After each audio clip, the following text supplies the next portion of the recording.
This is Marty with Marty's Diesel, and today's video is going to cover some of the modifications that you may make to the fuel side of your sending unit if you put an F26E bigger tank in the rear of your old body style pickup. The first thing that you're going to need to think about and or do something about is going to be modifying your pickup. You're either going to need to install a separate pickup tube that reaches the bottom, or you're going to need to extend the factory pickup tube down to the bottom. But either way, unless you go to a larger pickup tube and you get rid of a selector valve, you have to maintain an umbrella inside the tank here.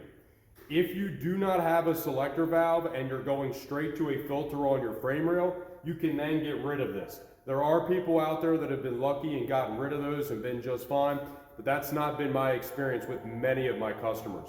Almost every single one of my customers that get rid of this umbrella and then leave this to just go directly to the selector valve end up with selector valve problems. So if you're going to a single tank, you can get rid of the umbrella and you can just extend this pickup tube down, or you can put a bigger pickup tube in and then feed an aftermarket fuel system. Another thing that you're going to want to consider when you're doing this is also making sure on these F26E tanks that these punch outs line up with the punch outs on the bottom of your sending units. In this particular case, I usually have to make a separate punch out right here in order to fit this sending unit in here, because otherwise it doesn't fit any which way I put it in there, okay? So what I have to do is I made a new punch out, and now that I made that new punch out, this sits in here just like this, okay? Now your punch out can be off by a little bit and that'll be just fine. It can allow it to move a little bit. It doesn't really matter. The locking ring with the O-ring will seal it up as long as you install it correctly. Generally speaking, you just want these to be facing forward this way or facing straight forward like this. I normally go with this because it faces it towards the frame rail, okay? Another thing, depending on your model here, these plugs don't always mate up specifically what's on the truck side.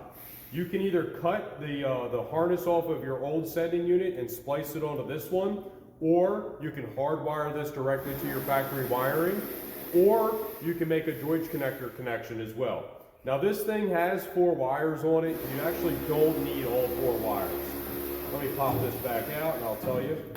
You actually only need to make sure that this wire right here is good, and I think it's also the black wire. Okay, those are the only 2 that actually need to be included in order for this sending unit to work. These extra wires are for, if you had a gas truck, they would be going down to a fuel pump that would be on your feed line, okay?